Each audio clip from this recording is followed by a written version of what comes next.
Hello, friends. Please take a moment to fill out our listener survey. It's anonymous, and we use this data to get to know you and your interests. It also gives you a chance to tell us how we might make Sleep Tight Relax better for you.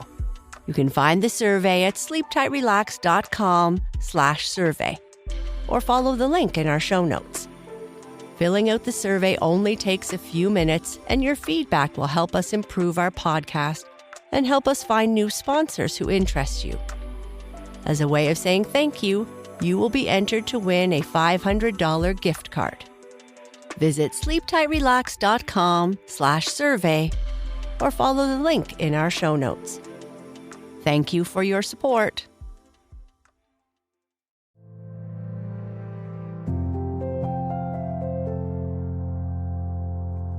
Hello, I'm Sheryl, and this is Sleep Tight Relax, a calming bedtime podcast for the young and young at heart.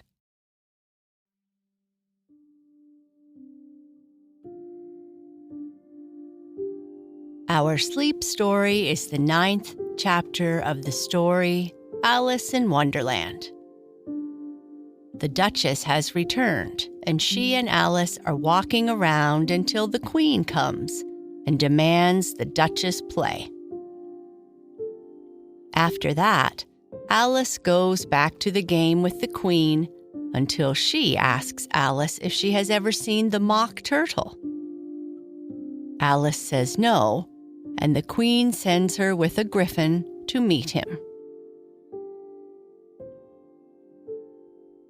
But before we continue with our story, let's turn down the lights, get cozy in your bed, close your eyes, and feel warm and secure.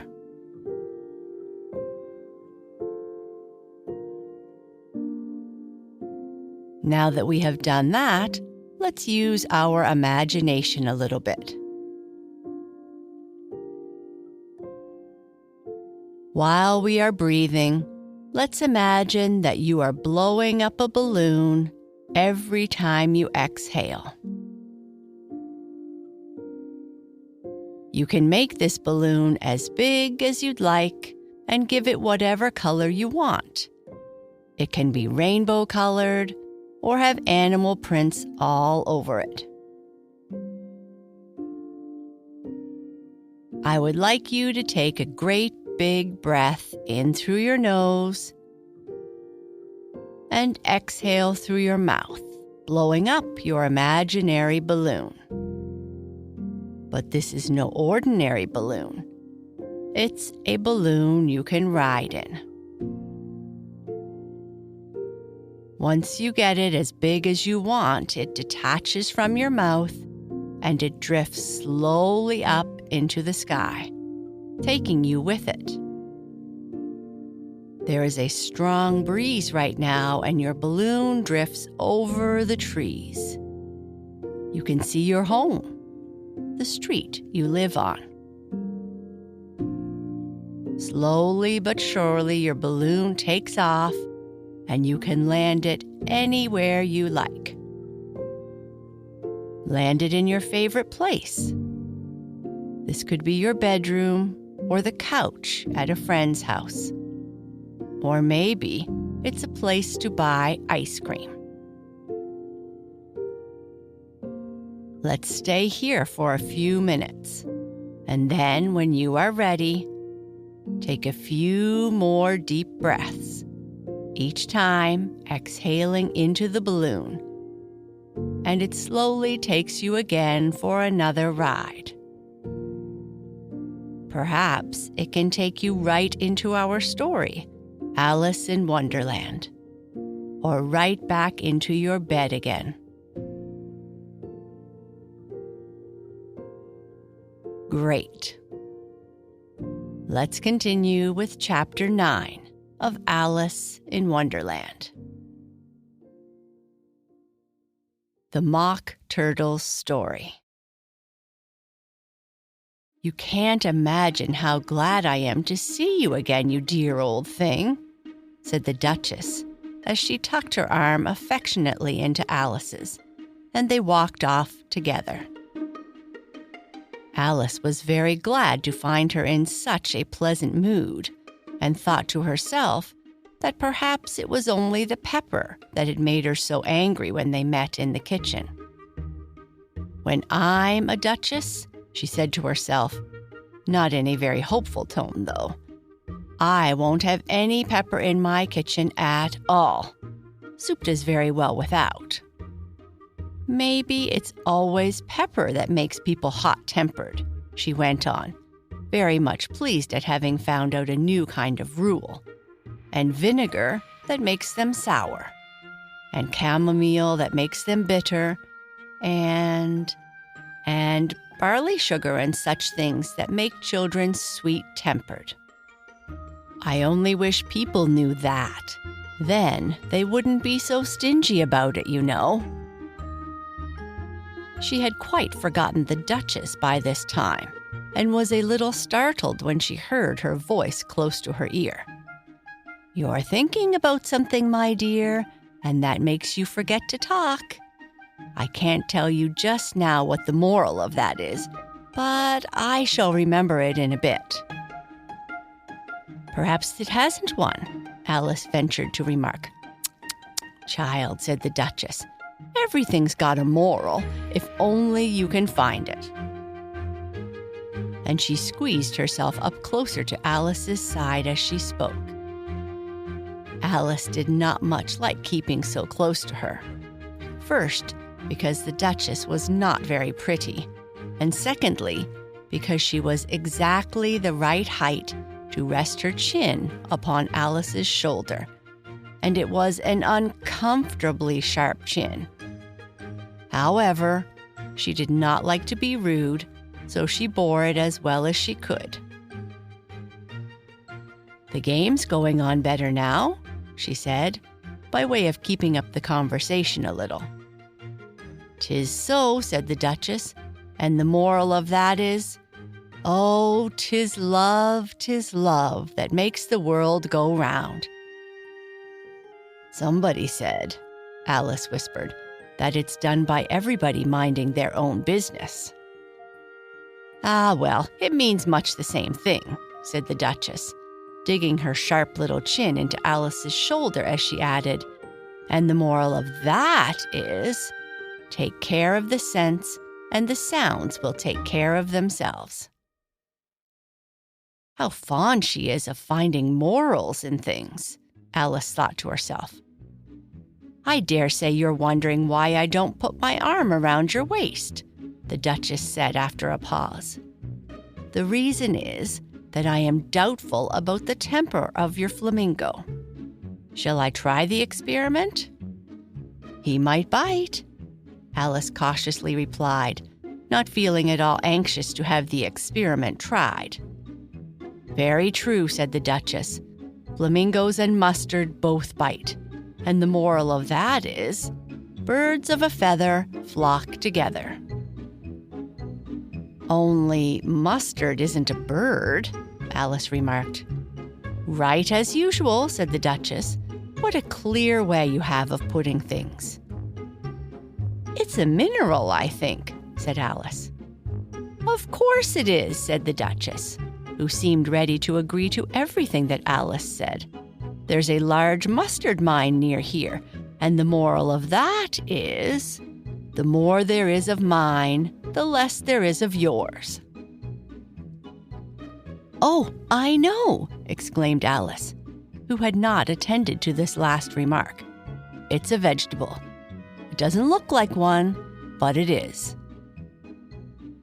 "I quite agree with you," said the Duchess, "and the moral of that is, be what you would seem to be. Or, if you'd like to put it more simply, never imagine yourself not to be otherwise than what it might appear to others that what you were, or might have been, was not otherwise than what you had been would have appeared to them to be otherwise." "I think I would understand that better," Alice said very politely, "if I had it written down, but I can't quite follow it as you say it." "That's nothing to what I could say if I chose," the Duchess replied in a pleased tone. "Please don't trouble yourself to say it any longer than that," said Alice. "Oh, don't talk about trouble," said the Duchess. "I'll make you a present of everything I've said as yet." Great sort of present, thought Alice. I'm glad they don't give birthday presents like that. But she did not venture to say it out loud. "Thinking again?" the Duchess asked, with another dig of her sharp little chin. "I have a right to think," said Alice sharply, for she was beginning to feel a little worried. "Just about as much right," said the Duchess, "as pigs have to fly, and But here, to Alice's great surprise, the Duchess's voice died away, even in the middle of her favorite word, moral, and the arm that was linked into hers began to tremble. Alice looked up, and there stood the Queen in front of them, with her arms folded, frowning like a thunderstorm. "A fine day, Your Majesty," the Duchess began in a low, weak voice. "Now I give you fair warning," shouted the Queen, stamping on the ground as she spoke. "You must be off or play the game, and that in about half no time. Take your choice." The Duchess took her choice and was gone in a moment. "Let's go on with the game," the Queen said to Alice, and Alice was much too frightened to say a word, but slowly followed her back to the croquet ground. The other guests had taken advantage of the Queen's absence and were resting in the shade. However, the moment they saw her, they hurried back to the game. The Queen merely remarked that a moment's delay would cost them. All the time they were playing, the Queen never left off quarreling with the other players and shouting, "Off with him!" or "Off with her!" Those whom she sentenced were taken into custody by the soldiers, who, of course, had to leave off being archers to do this, so that by the end of half an hour or so, there were no archers left, and all the players, except the King, the Queen, and Alice, were in custody. Then the Queen left off, quite out of breath, and said to Alice, "Have you seen the mock turtle yet?" "No," said Alice. "I don't even know what a mock turtle is." "It's the thing mock turtle soup is made from," said the Queen. "I never saw one or heard of one," said Alice. "Come on then," said the Queen, "and he shall tell you his history." As they walked off together, Alice heard the King say in a low voice to the company generally, "You are all free to go." "Come, that's a good thing," she said to herself, for she had felt quite unhappy at the number of punishments the Queen had ordered. They very soon came upon a Gryphon, lying fast asleep in the sun. "Up, lazy thing," said the Queen, "and take this young lady to see the mock turtle and to hear his history. I must go back and see after some punishments I have ordered." And she walked off, leaving Alice alone with the Gryphon. Alice did not quite like the look of the creature, but on the whole, she thought it would be quite as safe to stay with it as to go after that angry Queen. So she waited. The Gryphon sat up and rubbed its eyes. Then it watched the Queen till she was out of sight. Then it chuckled. "What fun!" said the Gryphon, half to itself, half to Alice. "What is the fun?" said Alice. "Why, she," said the Gryphon. "It's all her fancy, that they never punish anybody, you know. Come on." "Everybody says, 'Come on here,'" thought Alice, as she went slowly after it. "I never was so ordered about in all my life. Never." They had not gone far before they saw the Mock Turtle in the distance, sitting sad and lonely on a little ledge of rock. And, as they came nearer, Alice could hear him sighing as if his heart would break. She pitied him deeply. "What is his sorrow?" she asked the Gryphon, and the Gryphon answered, very nearly in the same words as before. "It's all his fancy that he hasn't got no sorrow, you know. Come on." So they went up to the Mock Turtle, who looked at them with large eyes full of tears, but said nothing. "This here young lady," said the Gryphon, "she wants to know your history, she do."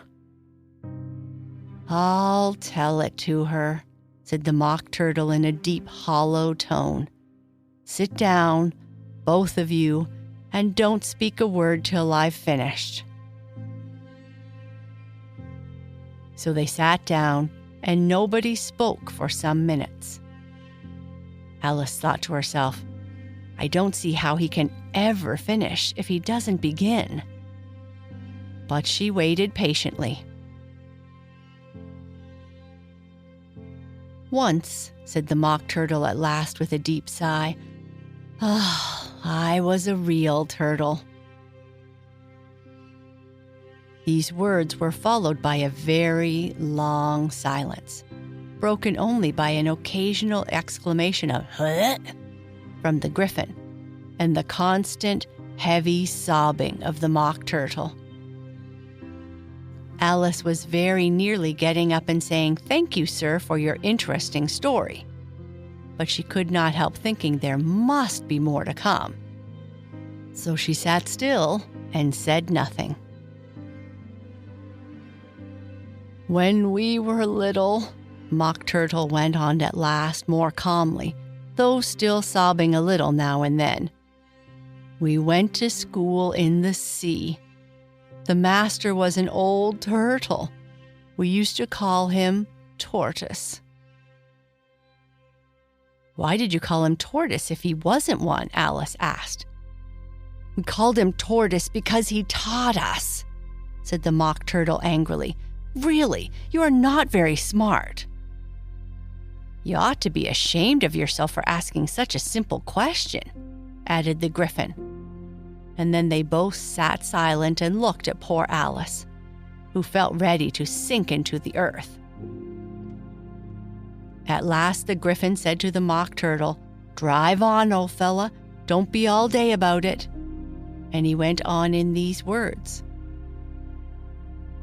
"Yes, we went to school in the sea, though you mightn't believe it." "I never said I didn't," interrupted Alice. "You did," said the Mock Turtle. "Hold your tongue," added the Gryphon, before Alice could speak again. The Mock Turtle went on. "We had the best of educations. In fact, we went to school every day." "I've been to day school too," said Alice. "You needn't be so proud as all that." "With extras?" asked the Mock Turtle a little anxiously. "Yes," said Alice. "We learned French and music." "And washing?" said the Mock Turtle. "Certainly not," said Alice indignantly. "Ah, then yours wasn't a really good school," said the Mock Turtle in a tone of great relief. Now at ours, they had at the end of the day French, music, and washing. Extra. "You couldn't have wanted it much," said Alice, "living at the bottom of the sea." "I couldn't afford to learn it," said the Mock Turtle with a sigh. I only took the regular course." "What was that?" inquired Alice. "Reeling and writhing, of course, to begin with," the Mock Turtle replied, "and then the different branches of arithmetic: ambition, distraction, uglification, and derision." "I've never heard of uglification," Alice ventured to say. "What is it?" The Gryphon lifted up both of its paws in surprise. "What? Never heard of uglifying?" it exclaimed. "You know what to beautify is, I suppose." "Yes," said Alice doubtfully. "It means to, make anything prettier." "Well then," the Gryphon went on, "if you don't know what to uglify is, you are a simpleton." Alice did not feel encouraged to ask any more questions about it, so she turned to the Mock Turtle and said, "What else had you to learn?" "Well, there was mystery," the Mock Turtle replied, counting off the subjects on his flappers. "Mystery, ancient and modern, with seography, then drawling. The drawling master was an old conger eel that used to come once a week. He taught us drawling, stretching, and fainting in coils." "What was that like?" said Alice. "Well, I can't show it to you myself," the Mock Turtle said. "I'm too stiff, and the Gryphon never learned it." "Hadn't time," said the Gryphon. "I went to the classics master, though.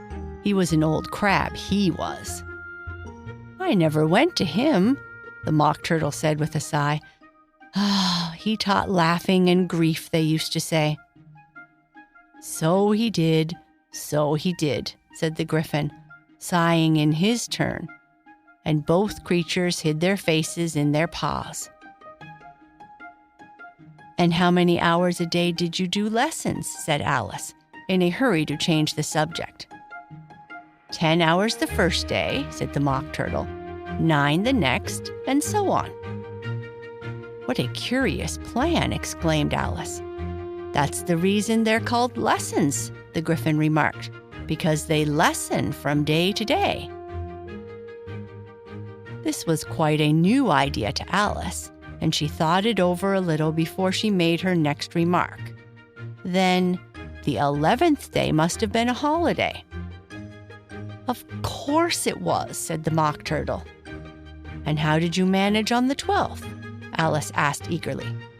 "That's enough about lessons," the Gryphon interrupted in a very dedicated tone.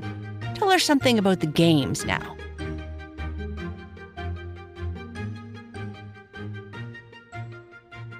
And that's the end of this chapter. Good night.